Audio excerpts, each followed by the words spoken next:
নমস্কার বন্ধুরা, অসীমার রান্নাঘরে আপনাদের সবার স্বাগত। আজকে আমি করব নতুন আলু দিয়ে হাঁসের ডিম। কিভাবে করব সেটা তো দেখাবো। কি কি লাগবে দেখিয়ে দিই। এখানে নতুন আলু নিয়ে নিয়েছি, বাজারে এখন নতুন আলু উঠছে, নতুন আলু নিয়ে নিয়েছি। এখানে ডিমটা আমি সিদ্ধ করে ছাড়িয়ে নিয়েছি। এটা হচ্ছে হাঁসের ডিম।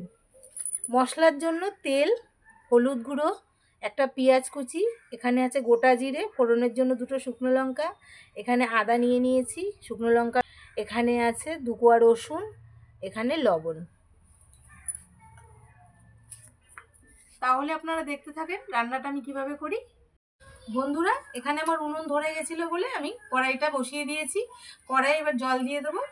কড়াইতে আমার জল একটু আছে, আর একটু দেবো। কড়াইতে জল দিয়ে দিচ্ছি, এবার আলু দিয়ে দেবো।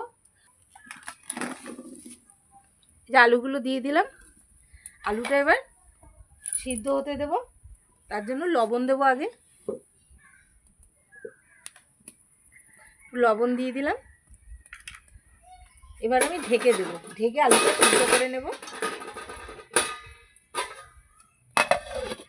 বন্ধুরা, এদিকে আলু সিদ্ধ হতে হতে আমি মশলাগুলো বাটবো। প্রথমে জিরে বেটে নেব।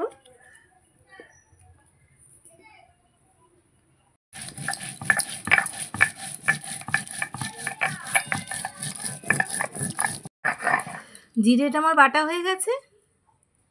এই যে 2 কোয়া রসুন নিয়েছি, এই রসুনটা নিয়ে নেব। এই যে 2 কোয়া রসুন নিয়ে নিয়েছি, আর এখানে আদা আছে, আদাটাও নিয়ে নেব। একসঙ্গে আমি বেটে নেব।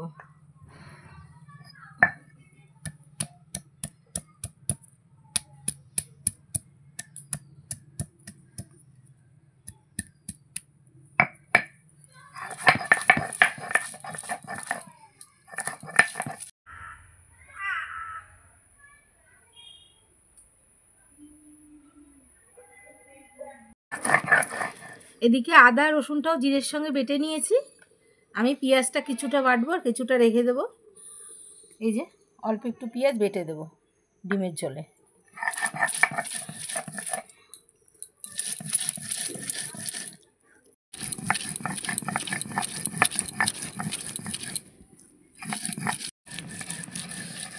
পেঁয়াজটাও আমি বেটে নিয়েছি, মশলা বাটা আমার কমপ্লিট। এবার তুলে নেব।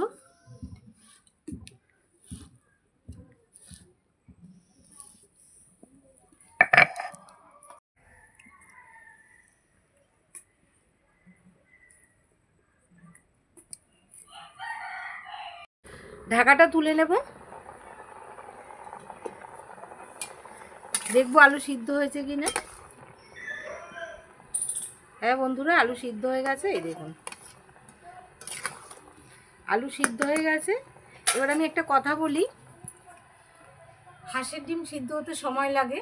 এদিকে আবার নতুন আলু আমার সিদ্ধ করতে হবে, কারণ এখন নতুন আলু নালে শক্ত, ঝোলে দেওয়া যাবে না সিদ্ধ না করে। তাই আলু সিদ্ধ করেছি। এই জন্য আমি ডিমটা ঘর থেকে সিদ্ধ করে নিয়ে এসেছি তাড়াতাড়ি হওয়ার জন্য। এবার আমার আলু সিদ্ধ হয়ে গেছে, নামিয়ে নেব।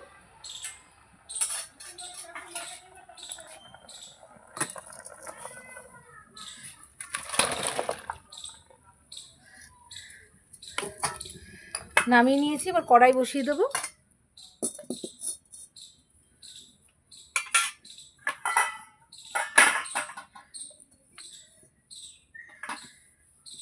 কড়াইতে তেল দিয়ে দেবো।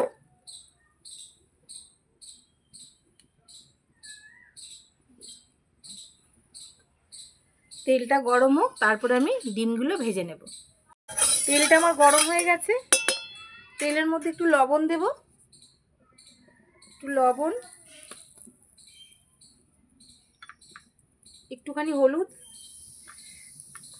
দিয়ে আমি ডিমটা ভেজে নেব। আপনারা ডিমের মধ্যে লবণ হলুদ মাখিয়ে দিতে পারেন। দিয়ে দিচ্ছি ডিমগুলো। ডিমগুলো ভালো করে ভেজে নেব। ডিমটা আমার ভাজা হয়ে গেছে, তুলে নিচ্ছি।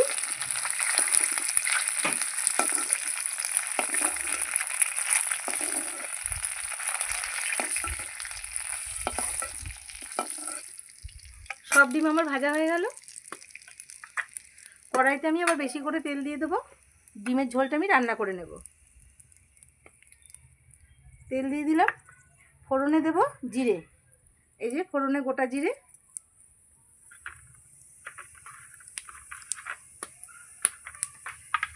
এখানে শুকনো লঙ্কা নিয়েছি, দিয়ে দেবো ফোড়নে।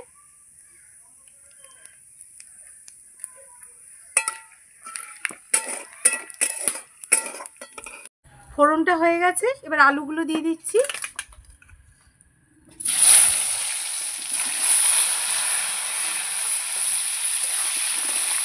আলুগুলো আমি আরেকটু ভালো করে ভাজবো।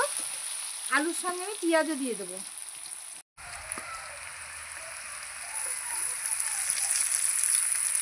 পেঁয়াজ আর আলু একসাথে এবার ভেজে নেবো। আবার আলুটা আমি ভাজছি আবার তেলের সঙ্গে, কেন এখন নতুন আলু, সিদ্ধ তো একদম হতেই চায় না সহজে, তাও আমি সিদ্ধ করে নিয়েছি। আবার একটু ভেজে নিলে ভালো হবে, একটু ভেজে নেব। আলু আর পেঁয়াজ আমি ভেজে নিয়েছি, এবার মশলা দেব। প্রথমে এখানে বাটা মশলা জিরে, আদা, রসুন আর পেঁয়াজ আছে, দিয়ে দিচ্ছি।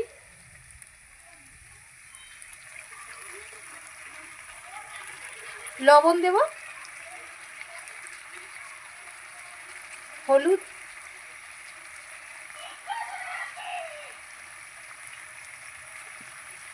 লঙ্কার গুঁড়ো সবটাই দিয়ে দিচ্ছি। এখানে 1 চামচ আছে, বড় চামচের, দিয়ে দিলাম। এবার একটু জল দিয়ে মশলাটাকে কষাবো।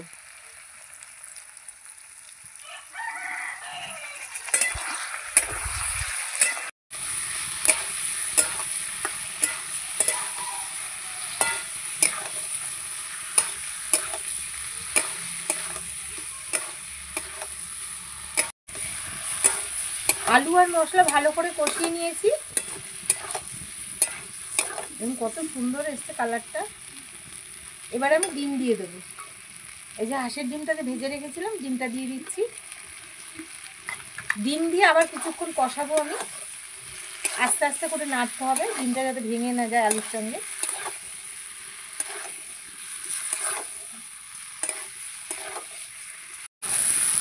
ডিম আর আলু কষানো হয়ে গেছে আমার, এবার জল দিয়ে দেবো।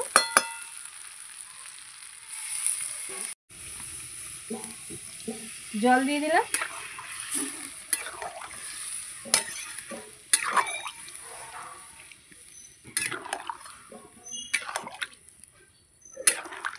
জল দিয়ে একটু ভালো করে নাড়িয়ে চাড়িয়ে আমি ঢেকে দেবো তরকারিটা।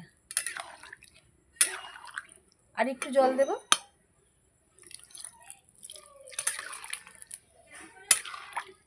এবার ঢেকে দিচ্ছি। ঢাকাটা তুলে নেব, একবার দেখে নেব কতটা হলো। দেখবো আলু সিদ্ধ হয়েছে কিনা। আর একটু হবে আলু সিদ্ধ, আমি আবার ঢেকে দেবো।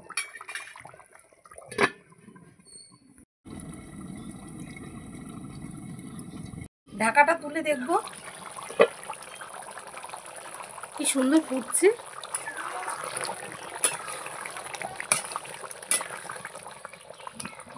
আলু আমার সিদ্ধ হয়ে গেছে, দেখুন কত সুন্দর সিদ্ধ হয়েছে আলু। এবার নামিয়ে নেব।